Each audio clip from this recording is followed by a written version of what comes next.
খাবার টেবিলে টুংটাং শব্দ হচ্ছে। টেবিলে বসে সকালের নাস্তা করছে সবাই। নাসির সাহেব মুখে খাবারের লোকমা তুলে বললেন, আহানটা দিন দিন উচ্ছন্নে যাচ্ছে।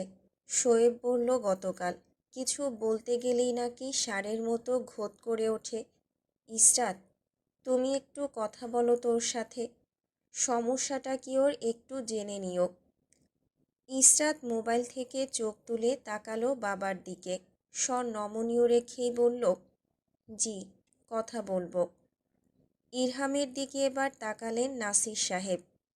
তুমি কি এমন বসে বসে খাবে, নাকি অফিসেও যাবে? ইরহাম এমনভাবে তাকালো যেন বোঝেনি তাকে কথাটুকু বলা হয়েছে। জিজ্ঞেস করল, হুম, আমাকে বলছেন? জি, আপনাকে বলছি মহারাজ। মুখে খাবার ভরে টিস্যু দিয়ে হাত মুখ মুছে নিল ইরহাম। বলল, শিগগিরই যাব। সেই শিগগির সময়টা কখন? সামনের বছর থেকে পাক্কা। হেলে দুলে চলে গেল রুমে।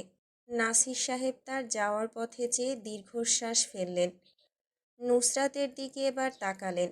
জিজ্ঞেস করলেন, বিয়ে করবে কবে তুমি? বাবার কথায় মসৃণ কপালে ভাঁজ ফেলে তাকালো নুসরাত। ঠান্ডা অব্যয়ে কিছুক্ষণ চেয়ে থেকে বলে উঠল, করব। কবে? গত 2 বছর ধরেই তো বলছো করবে। আমি জানতে চাচ্ছি সেটা কবে হবে। নির্লিপ্ত স্বরে বলল, ইসরাতের বিয়ের দিন। ইসরাতের বিয়ে হয়ে গেছে। ইসরাত ঠোঁট টিপে তাকালো। তাকে এখানে টানতে দেখে বলল, আমাকে এখানে টানা হচ্ছে কেন? আশ্চর্য। ইসরাতের কথা থামালো না নুসরাত। বোনের কথা শুনতে শুনতেই উঠে দাঁড়ালো। ঠোঁট আলগোছে মুছে নিয়ে বলে উঠল, একবার বিয়ে করে শখ মিটে গিয়েছে, আর করার ইচ্ছে নেই। সিলেট মডার্ন গেটের সামনে দাঁড়িয়ে আহান, উস্কো খুস্কো চুল। আজ সকাল সকাল ক্লাস হওয়ায় এই শীতের মধ্যেই তৈরি হয়ে যেতে হচ্ছে। হাত বাড়িয়ে গাড়ি থামানোর চেষ্টা করল, কিন্তু কোনো গাড়িই থামল না। সবাই বুড়ো আঙুল দেখিয়ে শাসা করে চলে গেল। শেষ পর্যন্ত শাহপরান থেকে বাস নিয়ে ভার্সিটিতে যেতে হলো তাকে। ভাড়া মিটিয়ে গাড়ি থেকে নেমে পড়ল সে। কাঁধের ব্যাগে একটা কলম আর স্টিকি নোট হবে হয়তো। চুপচাপ হেঁটে শাহজালাল বিজ্ঞান ও প্রযুক্তি বিশ্ববিদ্যালয়ের গেটের সামনে এসে দাঁড়াতেই ধাক্কা লাগলো কারোর সাথে। চোখ মুখে বিতৃষ্ণা ফুটে উঠছে তার। একে তো ঘুম হয়নি ঠিকমতো, তার মধ্যে এই আপদ। কোথা থেকে আসছে এই আপদ? খেকিয়ে উঠল, এই, চোখে দেখো না তুমি? আহানের চিৎকারে মেয়েটা ভয়ে জুবুথুবু হয়ে দাঁড়ালো। একটু পেছনে সরে গিয়ে মিনমিনিয়ে বলে উঠল, দুদু, দু। আহান আবারও চেঁচিয়ে উঠল, দুদু কি? হ্যাঁ, ধাক্কা দিয়েছ কেন? মেয়েটা আরেকটু গুটিয়ে গেল। তা খেয়াল করল না আহান। নিজের কণ্ঠে এমনকি চেহারায় একই রকম রূঢ়ভাব এনে বলল, চোখে যদি দেখো না তাহলে রাস্তায় বের হয়েছ কেন? ঘরে ভাই নেই? এভাবে ছেড়ে রেখেছে কেন তোমাকে? আ আপনার ঘরে কি মা বোন নেই? আপনার মতো ষাঁড় ছেলেকে এভাবে ছেড়ে রেখেছে কেন? হাঁটতে পারো না, আবার মুখে মুখে তর্ক করো। আপনি ভালো মুখে কথা বলতে পারেন না, তাহলে কথা বলেন কেন? বা, মুখে এখন তো খই ফুটতেছে। এতক্ষণ তো মিউ মিউ করছিলে। এক থাপ্পড় মেরে তোমার গাল ফাটিয়ে ফেলবো বেয়াদব মেয়ে। আহানের কথায় যেন ছ্যাদ করে উঠল মেয়েটা। চোখ মুখ কালো করে বলল, জন্মের সময় আপনার মুখে কেউ মধু দেয়নি? তুমি তো বলে দেওয়ার জন্য ছিলে না, এই জন্যই কেউ দেয়নি। মেয়েটা আরও কিছু বলতে চাইছিল। আহান চোখ দিয়ে মেয়েটাকে শাসিয়ে চলে গেল। যেতে যেতে একবার ভালো করে পরখ করল মেয়েটাকে। ছিমছাম কামিজ পরনে, চুলগুলো খোপা করে রাখা, ঠোঁটে কিছু একটা দিয়েছে, যার জন্য ঠোঁট জল জল করছে। এইটুকু দেখে চোখ সরিয়ে নিল সে। বিড়বিড় করল, বিরক্তিকর। পেছনে দাঁড়ানো আমিরা যা স্পষ্ট শুনতে পেল।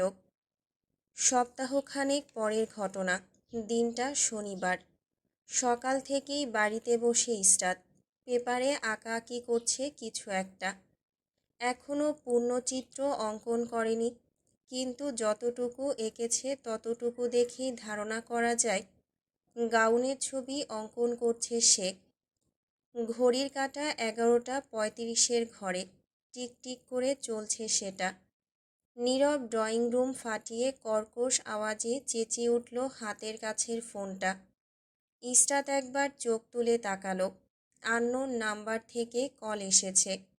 কল ধরার প্রয়োজন বোধ করল না। সাউন্ড চেপে বন্ধ করে দিল কল টোনটা। মনোযোগ দিল হাতের কাজে। ওপাশের ব্যক্তি দমে না গিয়ে আবারও কল দিলেন। কেটে দিল আবারও ইসরাত। পরপর আরও দুটো কল আসলো একই নাম্বার থেকে। বিরক্ত হয়ে কল উঠাতেই ওপাশ থেকে রাশভারী স্বর ভেসে এলো। মৃন্ময় তুষার স্পিকিং। মিসেস জাইনের সাথে কথা বলছি। ইসরাত সেকেন্ড দুয়েকের জন্য থমকালো।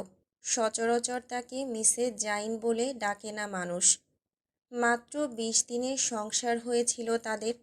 এখন যে বিয়ে প্রায় মাঝসাগরে খেয়া হারানো ডিঙি নৌকা, তাল হারিয়ে যাবে যাবে ভাব। সেই লোকের নাম নিয়ে তাকে কেন ডাকা হচ্ছে? যে সম্পর্কের কোনো অস্তিত্ব নেই, সেই সম্পর্ক দিয়ে কেন মানুষ তাকে চেনে?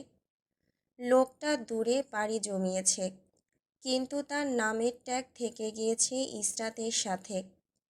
কিছুদিন আগের কথা। ইসরাত গিয়েছিল শিশু সংস্থাতে কিছু ডোনেশন দেওয়ার জন্য। তখন এক ভদ্রমহিলার সাথে দেখা হলো তার। ভদ্রমহিলা দেখা মাত্রই শুধালেন, জাইনের বউ না? ইসরাত ঘাড় বাঁকিয়ে তাকালো।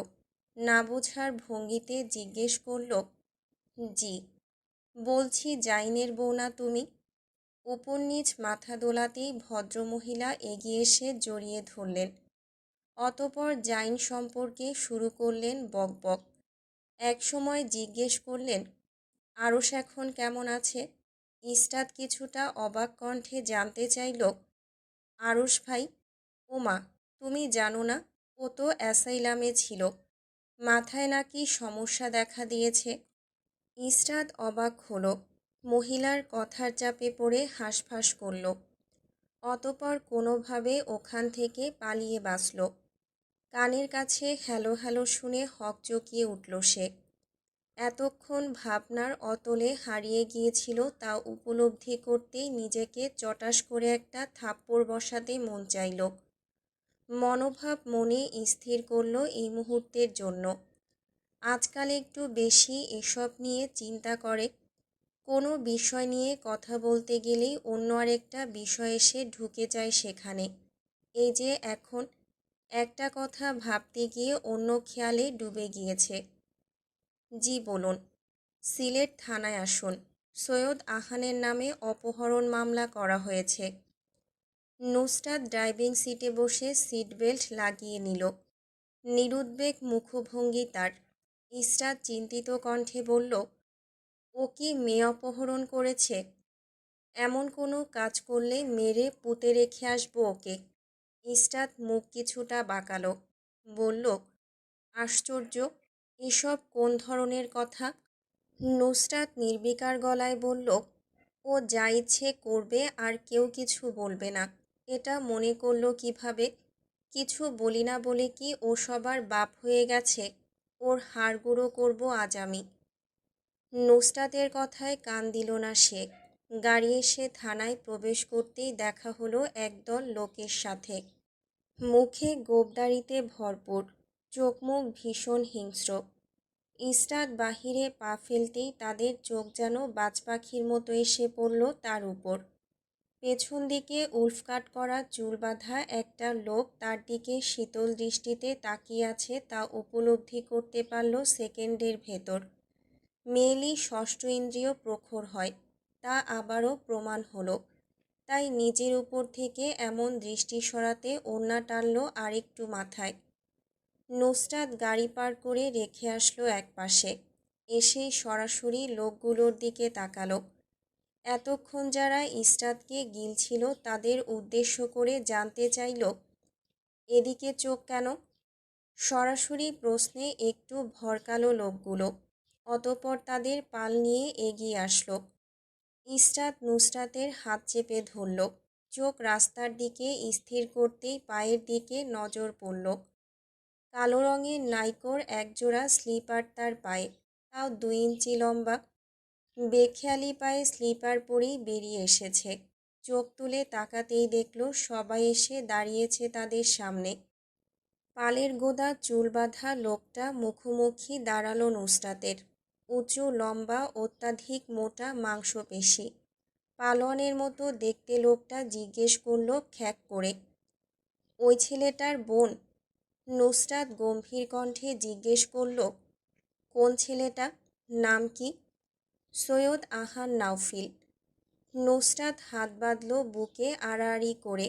শীতকাল হওয়ায় দক্ষিণা বাতাসে চুল উঠছে। নাকগাল শীতে জমে গিয়ে লাল হয়েছে। ঠোঁট শুষ্ক। পরনে সাধারণ অফ হোয়াইট ও নীলের মধ্যে শার্ট, যা ইন করে রাখা, সাথে কালো রঙের ফর্মাল প্যান্ট। চুলগুলো বেঁধে সচরাচরের মতো বান করে রাখা।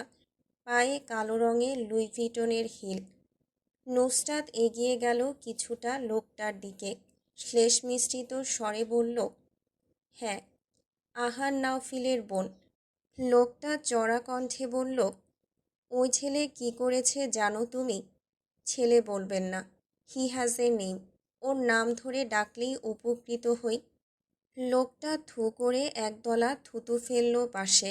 নুসরাত চুটকি বাজালো বুড়ো আঙুল আর মধ্যমা দিয়ে লোকটার সামনে। নিজের দিকে অ্যাটেনশন টেনে নিয়ে বলে উঠল, তাছাড়া ওর দিকে তাকাচ্ছেন কেন? কার দিকে? লোকটা ঘটাং করে জিজ্ঞেস করল। নুসরাত দুর্ভেদ্য হাসল। চোখ দিয়ে ইসরাতের দিকে ইশারা করে বলল, ওর দিকে তাকিয়ে লাভ নেই। She is already booked for সামন। শেষটুকু একটু টেনে টেনে বলল। লোকটা গলা খাকারি দিল। সন্ত্রাসের মতো চেহারাটা নুসরাতের দিকে স্থির করল। বিরক্ত মিশ্রিত স্বরে সম্পূর্ণ সিলেবাসের বাহিরে কথা বলল, মেয়ে মানুষ এত উগ্র হওয়া ঠিক না, মুখ থুবড়ে পড়বে। সেটা আমাকেই বুঝে নিতে দিলে ভালো হয়। আর তুমি তুমি করে বলবেন না। অপরিচিত মানুষ আমাকে তুমি করে বলছে, তা আমার মোটেও পছন্দ না। নেক্সট টাইম আপনি করে বলবেন। চল। এক হাতে ইসরাতের হাত আঁকড়ে ধরল নুসরাত। বাতাসের ঝাপটায় ইসরাতের গায়ের হাঁটু সমান ল্যাভেন্ডার কালার কামিজটা উঠছে। এর মধ্যেই পেছন থেকে লোকটার স্বর ভেসে এলো আবার, আপনি তো ডিভোর্সি। এই আচরণের জন্যই কি ডিভোর্স হয়েছে আপনার? নুসরাত দাঁড়ালো। ইসরাত ইশারায় না করল তর্ক না করতে। নুসরাত শুনল না। সে কোনোদিন শুনেছে যে আজ শুনবে এই কথা? চোখের সামনে তোলা গ্লাসটা নামিয়ে রেখে দিল কিছু মুহূর্তের জন্য। সেকেন্ড দুয়েক সময় নিল নিজেকে প্রস্তুত করার জন্য। উত্তরটা দেওয়া প্রয়োজন। কোনো তাড়াহুড়ো করল না। অতপর ঘাড় বাঁকিয়ে তাকালো। স্বর উঁচুতে তুলে রাশভারী গলায় আওড়ালো, এখানে আমি এসেছি সাধারণ একটা কাজে। আমার পার্সোনাল লাইফ এখানে টেনে আনবেন না। প্রফেশনাল হন। প্রফেশনাল এবং পার্সোনাল লাইফের ভেতর আগে তফাৎটুকু বুঝবেন, তারপর এসে এমন বেহুদা মার্কা কথা বলবেন। নুসরাত থামল। তারপর হাসল কটাক্ষ করে। তাচ্ছিল্য করল চোখ দিয়ে। খোঁচা মারল সূক্ষ্ম কণ্ঠে, চাঁদাবাজি করে আর কতদিন? সামনেই তো নির্বাচন। কি হয় কে জানে। লোকটাকে স্তম্ভিত দাঁড় করিয়ে রেখে খটখট শব্দ তুলে চলে গেল সামনে। হাতের মধ্যে মুষ্টিবদ্ধ করে রাখা ইসরাতের শুভ্ররঙা মেয়েলি হাত। বাতাসে ইসরাতের মাথার ওড়নাটা পেছনে পড়ে যেতেই হাত খোপা করা চুলগুলো উকি দিল। তা পুরোরূপে বের হওয়ার পূর্বেই আবারও মাথায় টেনে নিল ওড়নাখানার শেক। সাধারণ থমথমে একটা ভাব বিরাজ করছে পুলিশ স্টেশনের ভেতর। দরজা দিয়ে প্রবেশ করতেই দেখা হলো মৃন্ময়ের সাথে। চোখাচোখি হলো। মৃন্ময় চেয়ার দেখিয়ে বলল দুজনের উদ্দেশ্যে, সিট। ইসরাত চেয়ার টেনে বসল। নুসরাত চেয়ার টেনে বসতে নিয়ে থেমে গেল। এগিয়ে গেল লোহার শিকের কাছে। মাথা ঝুঁকিয়ে বসে থাকতে দেখল আহানকে। ডাকল, আহান। আহান চোখ তুলে তাকালো। ঝিলিক দিয়ে উঠল মনিতে কিছু একটা। পুরুষালী মুখটা গম্ভীর রেখে এগিয়ে আসলো। জি। নুসরাত লোহার শিকের বাহিরে দাঁড়িয়েই আহানের মুখটা পরখ করে নিল। জিজ্ঞেস করল, ব্যথা পেয়েছিস? মেরেছে? না ভঙ্গিতে মাথা দোলাতেই নুসরাত ছেড়ে দিল আহানের মুখটা। জিজ্ঞেস করল, জোর করে বিয়ে করেছিস? না। তাহলে মেয়ে অস্বীকার করল কেন তার অমতে বিয়ে করেছিস? আহান শ্রাগ করল। জড়তা নিয়ে চেয়ে রইল নুসরাতের দিকে। তৃষ্ণার্ত চোখে বোনের দিকে অপলক চেয়ে থেকে বলে উঠল, ভাইদের ভয় পায়। নুসরাত যেন এতে তেতে উঠল। গরম তেলে কেউ পানি ঢেলে দিয়েছে এমন করে মুখ কুঁচকাল। ছ্যাঁত করে উঠে বলল, ভয় পায় যখন তখন প্রেম করার প্রয়োজন কি ছিল? আহান উত্তর দিল না। উত্তেজনায় তার গলায় জান এসে ঠেকেছে।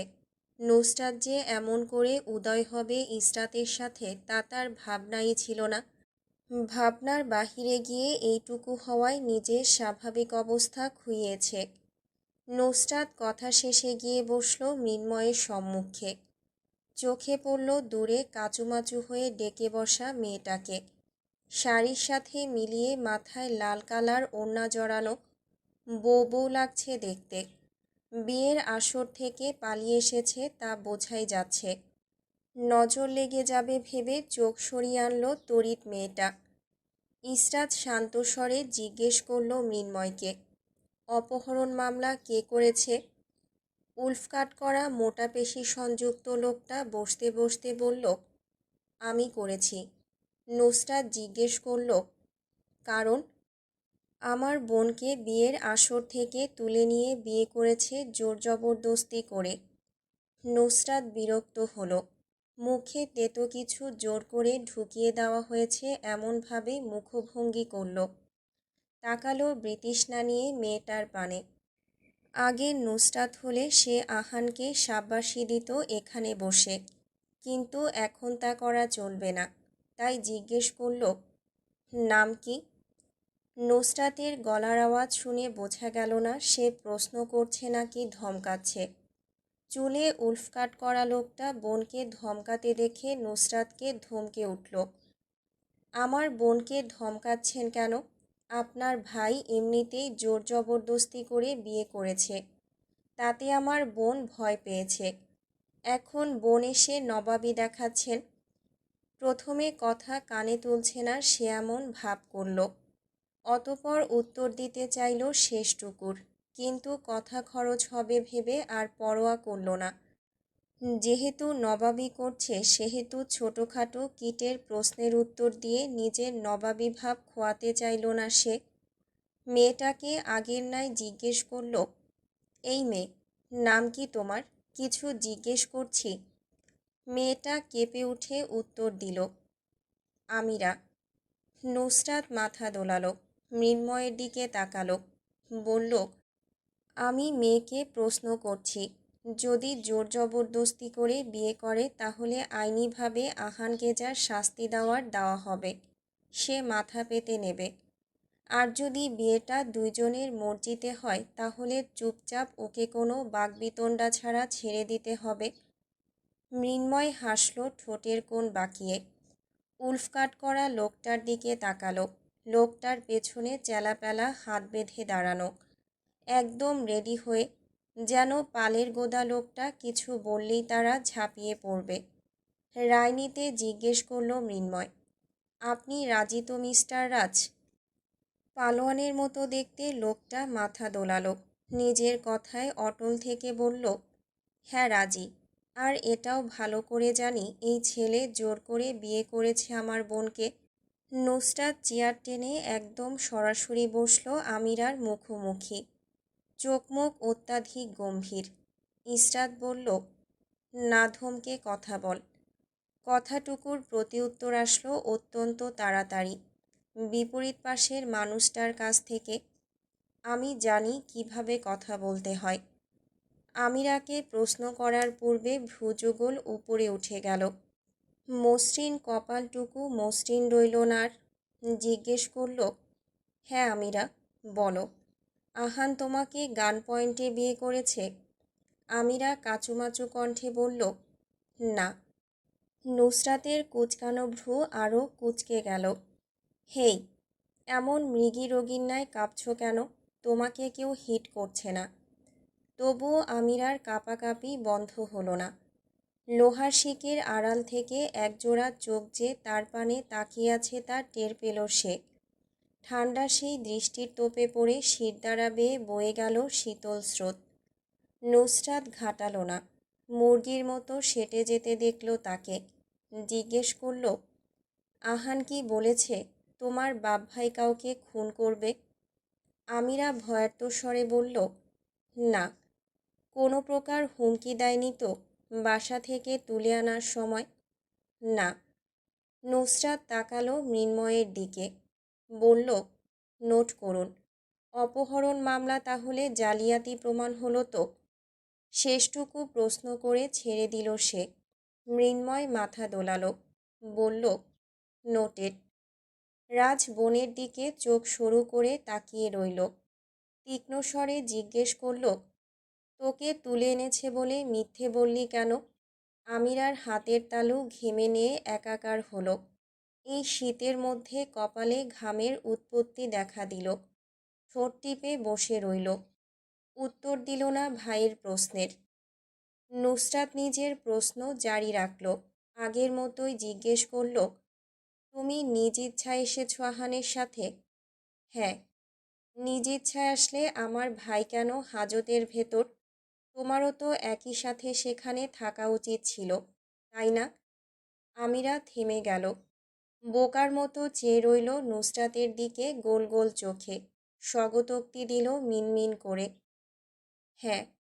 তাহলে তুমি বাইরে কি করছো? কথার টোন উপরে উঠল গাম্ভীর্যে মোড়া মেয়েটার। ভয়ার্ত প্রকৃতির আমিরা তাতে গুটিয়ে গেল আরও। চোখ মুখ অন্ধকার করে কেঁদে দিল।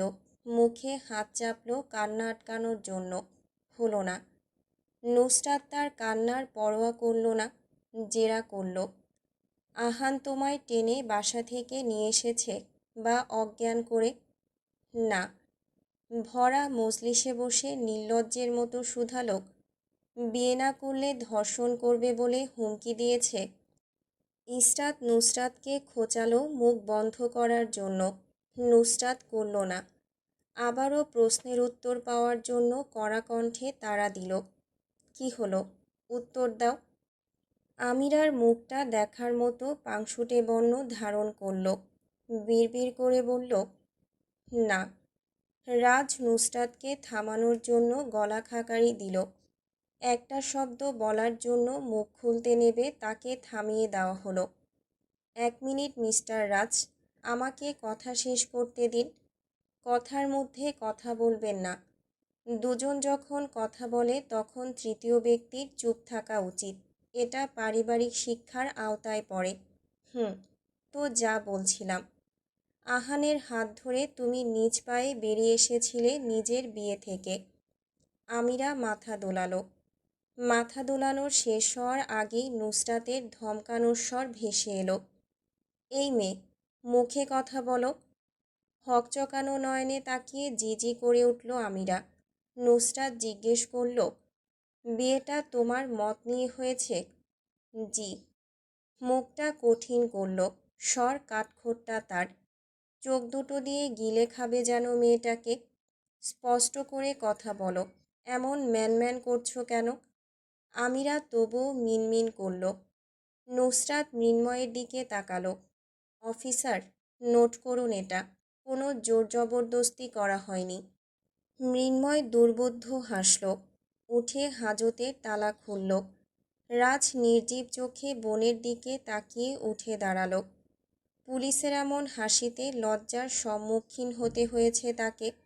আমিরাকে উদ্দেশ্য করে বলল, চল, বাসায় যাব। আমিরা উঠে দাঁড়ানোর আগেই নুসরাত তাকে ধমকে বসিয়ে দিল। রাজের মুখোমুখি দাঁড়ালো। আমাদের বাড়ির বউ আমাদের বাড়িই যাবে। রাজ হাসল কটাক্ষ করে।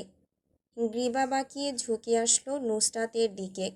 বলল, এই বিয়ে হয়নি, অসম্পূর্ণ। মেয়ের অভিভাবক যে বিয়েতে উপস্থিত ছিল না সেই বিয়ে কিভাবে কার্যকর হয়? রাজের মতো কণ্ঠ খাদে নামালো নুসরাত। দাঁতে দাঁত পিষে হিসহিসিয়ে বলল, তাহলে বিয়েটা ইসলামী শরীয়ত মতে আবার কার্যকর করে দিচ্ছি। পকেট থেকে মোবাইল বের করে ফ্যামিলি গ্রুপে কল দিল সে। ওপাশে কিছুক্ষণ পর জয়েন হলো সবাই।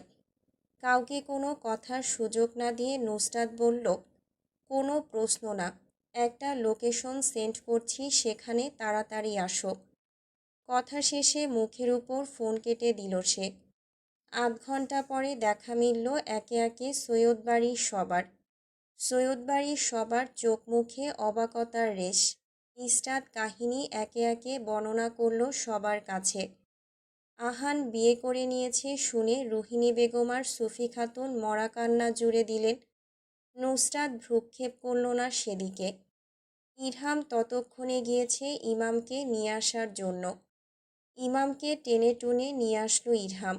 ভদ্রলোক হতবিহ্বল। চোখ মুখ দেখেই বোঝা যাচ্ছে ধাক্কা সামলাতে পারেননি। ইমামকে হতবাক রেখেই ওই অবস্থায় সাক্ষী ও দুজনের পূর্ণ সম্মতিতে আবারও বিয়ে সম্পন্ন করা হলো। বিয়ে শেষে অত্যন্ত দুঃখের সহিত সৈয়দ সাহেব বিড়বিড় করলেন, আমি আমার পছন্দে বিয়ে দিতে চেয়েছিলাম আহানকে। রুহিনী বেগম ঘোত করে উঠলেন। বললেন, আমি তো মেয়ে দেখে এসেছি সেদিন গিয়ে, আংটিও পরিয়ে এসেছি। এখন আমি কিভাবে ওদের মুখ দেখাবো? শোয়েব সাহেব বললেন, প্রথমে যেভাবে গিয়ে দেখিয়েছিলে এখন ঠিক সেভাবেই গিয়ে মুখ দেখিয়ে এসো। কথা শেষে দুজন দীর্ঘশ্বাস ফেললেন। আহান তখনও গম্ভীর মুখে বসে। নবস্ত্রীর হাত তার মুঠোয় শক্ত করে চেপে ধরা। ওদিকে যে মেয়েটা হাঁসফাঁস করছে তার দিকে বিন্দুমাত্র খেয়াল নেই ছেলেটার। নুসরাত বিয়ে শেষে বেরিয়ে গেল সবার আগে। ইরহামের সাথে ইসরাত ফিরবে বাড়িতে। তার একটু অফিসে কাজ আছে। গাড়িতে উঠে বসতেই কল আসলো রুবার। এয়ারপড কানে লাগিয়ে বলে উঠল, হ্যালো। জি ম্যাম, রুবা বলছি। হ্যাঁ বলো। আপনি একটু কষ্ট করে এসে আমাকে ইউনিমার্ট থেকে পিক আপ করবেন, গাড়ি পাওয়া যাচ্ছে না। নুসরাত ওকে বলে ফোন কেটে দিল। ধীরে ধীরে অগ্রসর হলো গাড়ি নিয়ে ইউনিমার্টের দিকে। আকাশ মেঘলা হচ্ছে। ফোঁটা ফোঁটা বৃষ্টি পড়ছে গ্লাসে। তুফান আসবে। বিদ্যুৎ খুব করে চমকাচ্ছে। ইউনিমার্টের সামনে গাড়ি পার্ক করে নেমে দাঁড়ালো নুসরাত। কানে ফোন লাগিয়ে কল লাগালো। রিং বেজে কেটে গেল। পরপর আরও দুইবার কল দিয়ে নিজেই এগিয়ে যাওয়ার সিদ্ধান্ত নিল সে। মোবাইল পাওয়ার বাটনে চেপে বন্ধ করার পূর্বে চোখের সামনে ভাসল আজকের তাজা খবর। ধ্যান দিল না সে ততটা। দিনের আলো তখন মেঘের প্রকোপে ধীরে ধীরে ম্লান হয়ে আসছে। ঘড়ির কাঁটায় বাজছে 12টা। নুসরাত রাস্তা পার হওয়ার জন্য এক পা আগাতেই আশেপাশে কিছু অদ্ভুত একটা অস্থিরতা টের পেল। ভ্রু কুঁচকে মলের ভেতর তাকাতেই তার কুঁচকানো ভ্রু আরও কুঁচকে গেল। মানুষজন প্রাণ হাতে দৌড়ে বাইরে বেরিয়ে আসছে। কারো কারো মুখ আতঙ্কে নীল হয়ে গিয়েছে। কেউ কেউ বা প্রিয়জনকে বারবার ফোন করার চেষ্টা করছে। মানুষের চিৎকার আর বাচ্চাদের কান্নায় চারপাশ ঝাঁঝিয়ে উঠছে। এতক্ষণ যা গাড়ি চলছিল তা এখন নেই বললেই চলে। রাস্তা খালি। দূর থেকে পুলিশের গাড়ি আসার সাইরেন শোনা যাচ্ছে। সামনে তাকাতেই রাস্তার পাশের ইলেকট্রনিক্স দোকানের বড় টিভি স্ক্রিনে ব্রেকিং নিউজ ভেসে উঠল। ব্রেকিং নিউজ, একদল সশস্ত্র টেরোরিস্ট ইউনিমার্ট নামক একটা শপিং মলে হামলা চালিয়েছে। বাকিটুকু আর শোনা হলো না। মলের ভেতর থেকে ভেসে এলো গুলি চালানোর পরপর একাধিক শব্দ। চারপাশের মানুষ বাঁচার আশায় চিৎকার করে দৌড়াতে শুরু করলো। কেউ কেউ দৌড়াতে গিয়ে হোঁচট খেয়ে পড়ল। মানুষ সেসব দেখল না, দেখার প্রয়োজন বোধ করল না। যান বাঁচানোর আশায় একজন আরেকজনকে মাটিতে পিষে চলে গেল। গ্লাস দ্বারা আবৃত ইউনিমার্টের ভেতর তখন ধামধাম শব্দ। মেঝেতে নিজে পিষে যাচ্ছে, কিন্তু নিজের বাচ্চাকে বুকের সাথে চেপে ধরেছে বাঁচানোর জন্য। নুসরাত হতবম্ব হয়ে কয়েক কদম পিছিয়ে গেল। কানে ভেসে আসছে মানুষের আত্মচিৎকার। বাঁচার আশায় প্রাণ ভিক্ষা চাচ্ছে তারা। এক মুহূর্তের জন্য বাচ্চাদের কান্না থামল। সব কিছু ঠান্ডা হলো। রাস্তার ওপাশে দাঁড়ানো পুলিশ হাতে মাইক নিয়ে কথা বলা শুরু করলেন। গ্যার গ্যার করে মাইকের শব্দ ভেসে এলো, সবাই এই এলাকা থেকে নিরাপদ দূরত্বে সরে যান। পরিস্থিতি নিয়ন্ত্রণের বাইরে চলে যাচ্ছে। টেরোরিস্টরা মানুষ মারতে পিছুপা হচ্ছে না। যারা এই এলাকায় আছেন তারা নিরাপদ দূরত্বে সরে যান। আবারও বলছি, এই এলাকা থেকে সরে নিরাপদ দূরত্বে যান। নুসরাত শুনল, তবুও পা বাড়ালো সিঁড়ির দিকে। কানে ভেসে আসছে গাড়ির শব্দ। হয়তো র্যাব আর্মির গাড়ি এসে একের পর এক থামছে। গটগট বুটের শব্দ করে নেমে আসছে তারা। নুসরাত দাঁড়ালো না। তৎপর হয়ে ভেতরে ঢোকার আগেই ইন্সপেক্টর নিষেধাজ্ঞা জারি করলেন। মিস, এদিকে চলে আসুন, ভেতরে বিপদ হতে পারে। চলে আসুন মিস, কোঅপারেট করে পুলিশকে সাহায্য করুন। নুসরাত শুনল না সেই কথা। সে কোন দিন শুনেছিল কারোর কথা?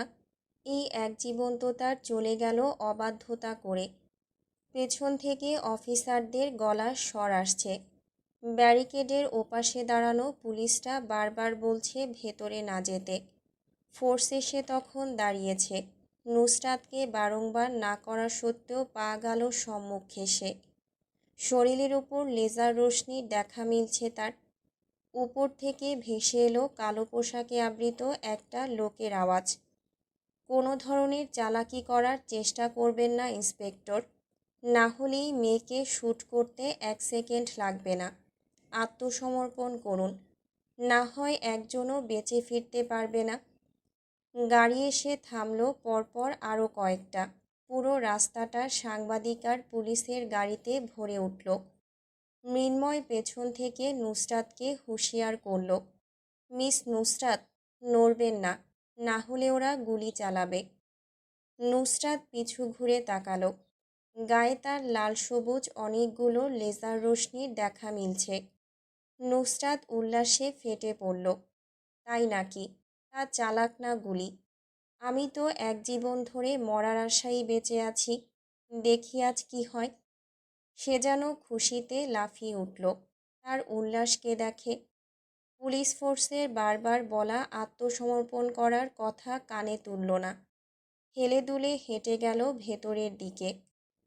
আছে দেখবে কি হয়, মৃত্যু তাকে কতটুকু সাদরে গ্রহণ করে দেখবে। ঠোঁট দুটো উত্তেজনায় কাঁপছে।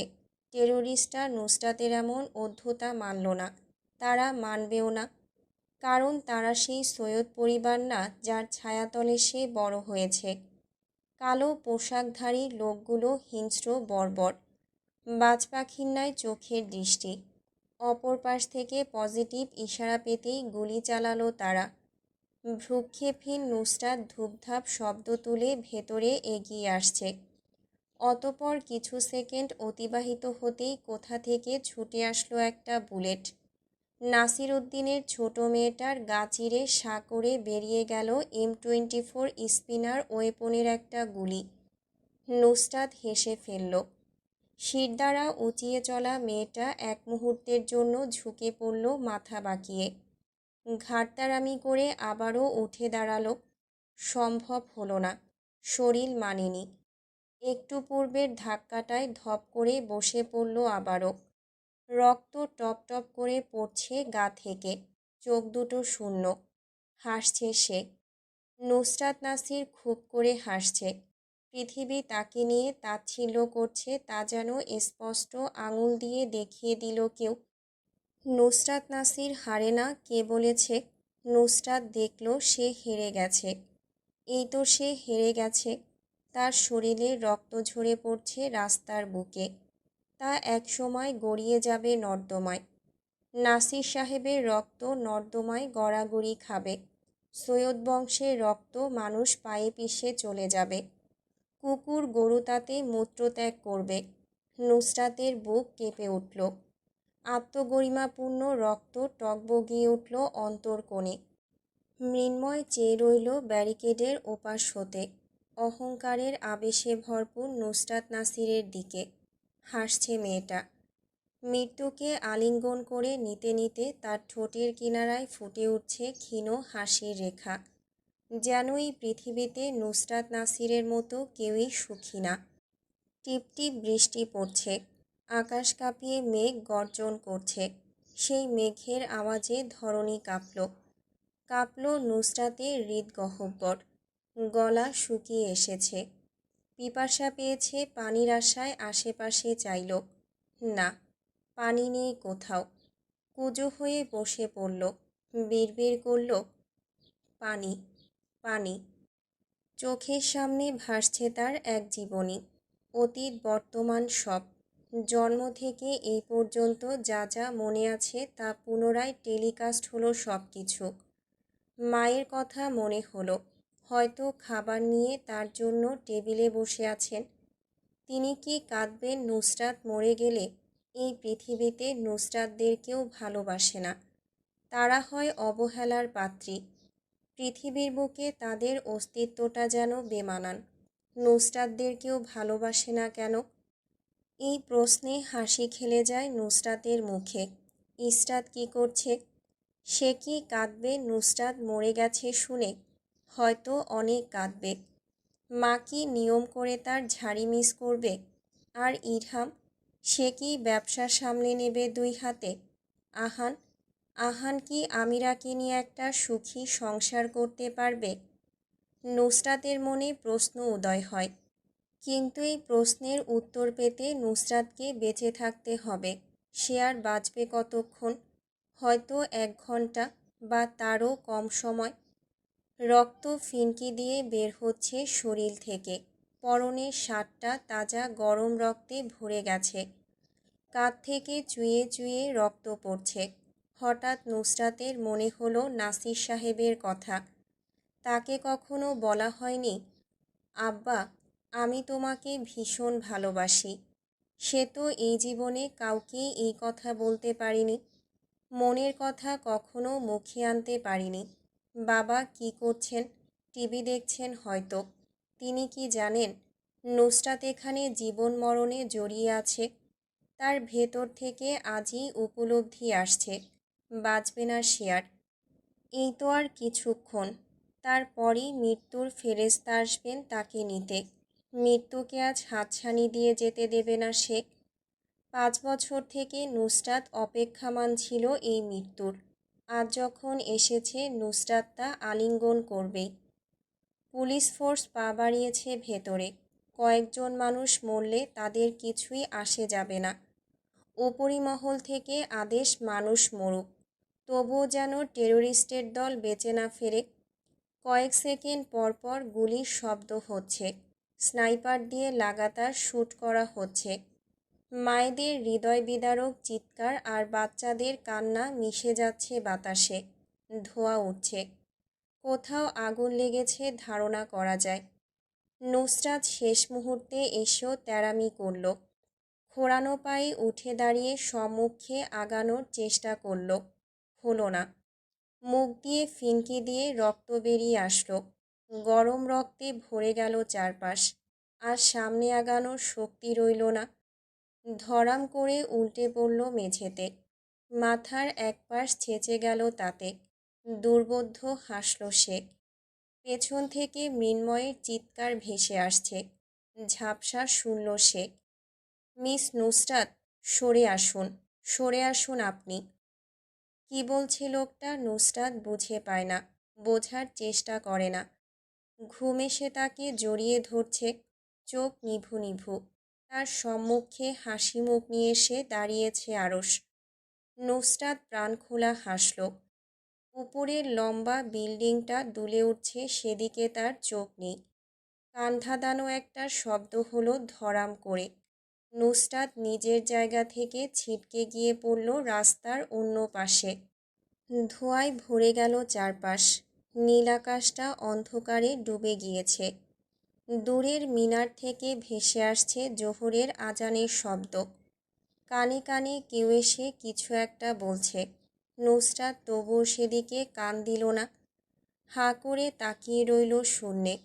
লম্বা করে শ্বাস টানল, একবার দুইবার। কিন্তু অক্সিজেনের ঘাটতি কেন যেন কমল না। শ্বাস প্রশ্বাস বেড়ে গেল। ছটফট করে উঠল তার শরীর। সে বড় লাগামহীন অবাধ্য এই ছোট্ট জীবনে। কারোর কাছে মাথা ঝোঁকায়নি। মেয়েলি আত্মগরিমা কিছুটা কমিয়ে যদি একটু ঝুঁকে যেত, তাহলে আজ একটা সংসার হতো তার। নুসরাতের সংসার করার ভীষণ শখ, একটা বাচ্চার ভীষণ শখ। কিন্তু সেই সংসার তো আর হবে না। হৃদয়ের কথা ভেতরে চেপে রাখলে শেষ সময়ে তো এইভাবেই হাঁটতে হবে। কে বলে নুসরাতরা মুখ থুবড়ে পড়ে না? এই তো নাসির উদ্দিনের ছোট কন্যাটা জীবনের কাছে ভীষণ করে মুখ থুবড়ে পড়েছে। আরও শেষে পাশে বসেছে নুসরাত উপলব্ধি করতে পারল। নাকে কস্তুরী সুবাসটা এসে লাগছে আজ কড়াভাবে। আজ ছ্যাদ করে উঠল না আর সে। বলল না, আরশ ভাই, দূরে যান। কস্তুরীর গন্ধ আমার সহ্য হয় না। সে আজ নাক টেনে শুষে নেয় শেষবারের মতো সেই গন্ধ। হাঁটু গেড়ে সামনে বসা মানবটার উড়ুতে খুব করে চাইল মাথা রাখতে, কিন্তু তা কি আর সম্ভব? সম্ভব হলো না। আরশ বড় নিষ্ঠুরতা করল। নুসরাত যেমন তার হৃদয়ে ঠাঁই দেয়নি কখনো, দূরছাই করেছে, ঠিক তেমনই আজ আরশও তার কাঁধে ভর দেওয়ার সুযোগ দিল না। ফিনকি দিয়ে রক্ত বের হওয়া বন্ধ হয়েছে বহু পূর্বে। রক্ত বের হতে হতে এখন বন্ধ হয়ে গেছে। ব্যথায় গলা কাটা মুরগির ন্যায় ছটফট করছে। চেহারার লাবণ্যতা মরে গিয়ে নীলাভ রং ধারণ করেছে মেয়েটার। তবু মেয়েলি অহমিকা মেটেনি। মুখের কোণে সৈয়দ বংশের রক্ত বলে যে বড়াই, তা কোথাও অস্তমিত হয়নি। যেন শেষ সময়ে এসেও রক্তের বড়াই বুক ফুলিয়ে দিল মেয়েটার। ভীষণ ইচ্ছে হলো মাকে ধন্যবাদ দিতে, তাকে গর্ভে জায়গা দেওয়ার জন্য। বাবাকে ধন্যবাদ দিতে তার ঔরসজাত সন্তান হওয়ায়, কিন্তু তার কখনো সম্ভব না। নুসরাতের গলায় কিছু একটা দলা পাকালো। কান্না। হ্যাঁ, কান্নাই তো। বাঁচার আশা করে না নুসরাত। বাঁচার আশায় কান্না করা বোকামি। বোকা মেয়েরা কাঁদে। নুসরাত নাসির বহু পূর্বেই মরে গেছে। গত 5 বছর ধরে সে ধুকে ধুকে মরছে। গহীন ভাবনার অতল থেকে বেরিয়ে নুসরাত তাকায় সুদর্শন লোকটার দিকে। আরশ ঝুঁকে আসছে তার দিকে। 2 হাতের আঁচলায় তুলে নিয়েছে তার মুখ। নুসরাত তাকিয়ে রইল তার দিকে।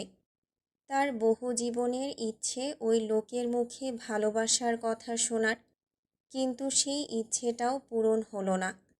নুসরাত শেষ সময়ে সে বুঝতেই চাইল না সামনে দাঁড়ানো লোকটা আরশ নয়, তার ভাবনা মাত্র। সে আকাঙ্ক্ষিত চেহারা নিয়ে তাকিয়ে রইল। ঠোঁটের কোল ঘেঁষে বিষাদের হাসি। শরীর ধীরে ধীরে নিস্পন্দন হচ্ছে। হৃৎপিণ্ডের চলাচল ধীর থেকে ধীর হচ্ছে। শরীরের মাংসপেশিগুলো জমাট বাঁধছে। উত্তাল সমুদ্রের ন্যায় আকস্মিক গা ঝাঁকুনি দিয়ে ওঠে তার। 1 সেকেন্ড, 2 সেকেন্ড, 3 সেকেন্ড কাটে। অতঃপর সব কিছু নিস্তব্ধ হয়ে ওঠে। চোখের তারায় ঘোর অমাবস্যা এসে দখল করে নেয়। পরিশেষে পশ্চিম আকাশের বুকে সূর্য যেমন হারিয়ে যায়, তেমন করে সৈয়দ বংশের বুক থেকে নুসরাত নাসিরও হারিয়ে গেল কোনো এক অজানা গন্তব্যে, হয়তো না ফেরার দেশে।